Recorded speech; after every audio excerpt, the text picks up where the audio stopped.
කිව්වා යශෝදරා එහෙනම් පිරිනවම් පාන්න කලින් 이르දි ප්‍රාතිහාර්ය පාන්න. යශෝදරා ඔබට මහා අභිඥා තියෙනවා. ඔබ මෙතෙක් කාලයක් අභිඥා දක්වලා නැහැ. ඔබගේ මේ අවසාන වතාවේ දෙව් මිනිසුන්ට හිතසුව පිණිස 이르දි ප්‍රාතිහාර්ය පාන්න කිව්වා. ඒ යශෝදරා උත්තමාවිය භාග්‍යවතුන් වහන්සේගේ සිරිපා වන්දනා කළා. මේ ආකාශයට පැන නැගිලා මේ ආකාශයට පැන නැගිලා එක වගේ භික්ෂුණීන් 1000ක් මවනවා. යශෝදරාව 1000යි 1000ක් ඉඳලා එක්කෙනෙක් වෙනවා. අහසේ සක්මන් කරනවා. එක වෙලාවක ගුරුළු වේශයක් මවාගෙන මේ පෘථුවියම පියාපත් දෙකෙන් වහලා බුදුරජාණන් වහන්සේගේ සිරිපා ළඟ තමන්ගේ ඒ ගුරුලාගේ තුඩ තියලා හොටේ තුඩ තියලා වන්දනා කළා. නාගයෝ බය වෙනකොට කිව්වා බය වෙන්න එපා මා යශෝදරා. මම යශෝදරා වෙමි. රාහුල මාතාව වෙමි. ඇතෙක්ගේ වේශයක් කරන් කුංචනාද කළා. ඒ යශෝදරා 이르දී දසදහසක් ලෝක ධාතු වලට කුංචනාද හඬින්ද.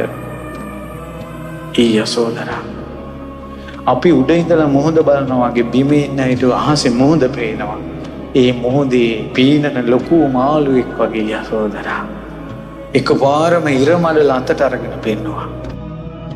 සඳ මඩල අතට අරගෙන පෙන්නවා. යශෝදරා ස්ත්‍රියකගේ ආනුභාවය බලන්න ඉරහඳ අත ගන්න. මේ යශෝදරා ඊට එකපාරම සද්දවිඳුගේ විමානය මැව්වා. සද්දවිඳුට හිතා ගන්න බෑ හරි සක්‍ර විමානේ මේකද තවතිසාව මේකද කියලා හොයා ගන්න බෑ. සද්දෙව් විමන මැව්වා. සද්දවිඳු විදියට පෙනී හිටියා. දෙවිවරුන් හොයා ගන්න බෑ ඇත්ත සද්දවිඳු මේද මහා බ්‍රහ්මයා විදියට පෙනී සිටියා. සියලු බ්‍රහ්මියෝ වැන්දා. බ්‍රහ්මියෝ දන්නේ මේ බ්‍රහ්මයා කොහෙන්ද ආවේ කියලා. ඇයි කියනවා මම යශෝදරා. අනේක විද 이르දි ප්‍රාතිහාර්ය පාලා.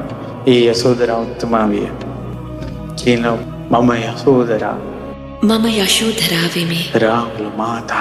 රාහුල මාතාව වෙමි. මම සංසාරින් නිදහස් වුණා. මම සංසාර සාගරයෙන් ගොඩ නැංගෙමි.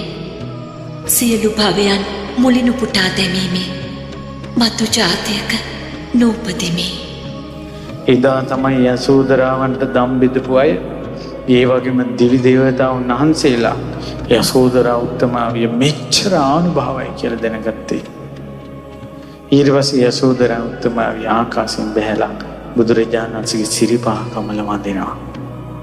වැඳලා පිටිපස්සට යනවා. භාග්‍යවතුන් වහන්සේ පියවර කිහිපයක් ගියා. ඒ විහෙරේ කෙළවර දක්වාම සංඝයා යශෝදරා පිටිපස්සේ ගියා. 1000 භික්ෂුණීන් සමග භික්ෂුණී ආරාමයට ගිය යශෝදරා එදා රැ අර්ධ පර්යන්කින් ඉඳගෙන භාවනාවට සමවැදුණා. එහෙම පිරිනවම් පෑවා. මිහි මණ්ඩල කම්පා වුණා. ආයෙත් පිපිලා තිබ්බ මල් ගොඩාක් බිමට වැටුණා. ඒ සුදු නෙළුම් සමම් පිච්චාදී ඒ මල් හැකිලී ගියා. ඒ යශෝදරා උත්තමාවිය පිරිනවම් පෑවේ ඉඳගෙන ඉන්න ඉරියව් පිරිනවම් පෑවේ. ඒ යශෝදරා උත්තමාවියගේ පිරිනවම් පෑමෙන් බොහෝ දෙනා ශෝක වුණා. සඳුන්දර ගෙනල්ලා සඳුන්දර සෑයේ යශෝදරාගේ දෙහි තැන්පත් කළා.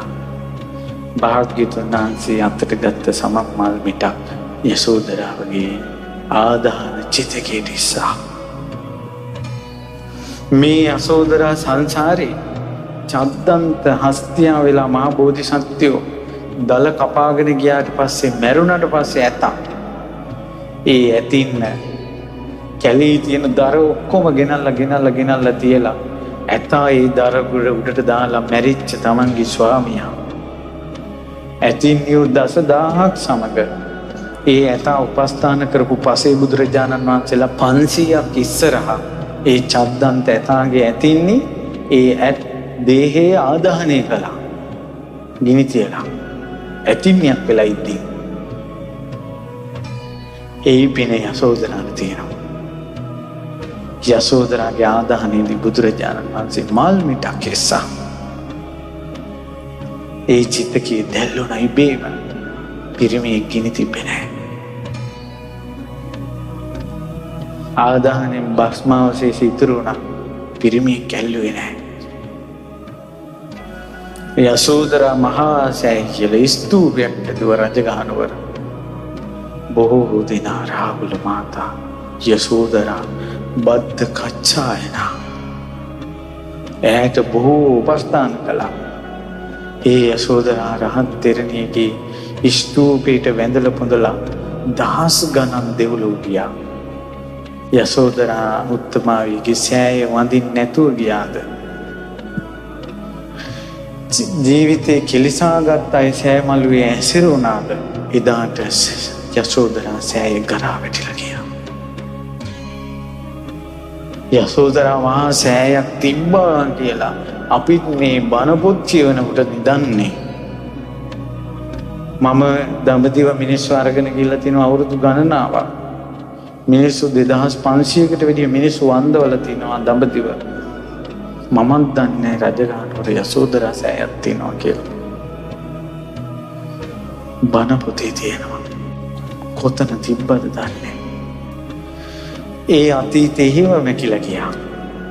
මිනිස්සු යසෝදරා වෙනුවෙන් විකාර කවි කිව්වා. විකාර සින්දු හැදුවා. විකාර චිත්‍රපටි හැදුවා.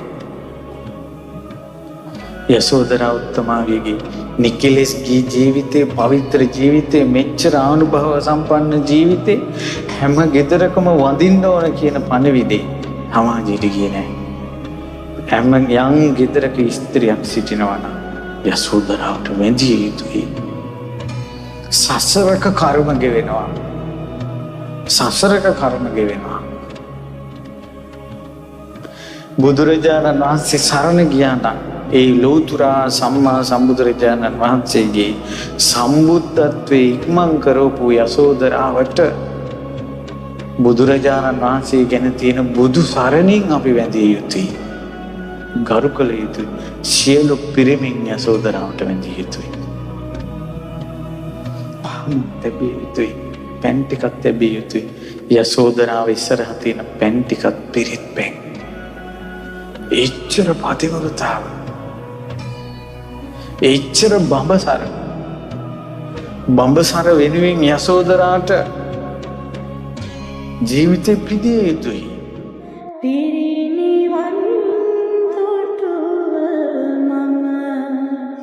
කතිල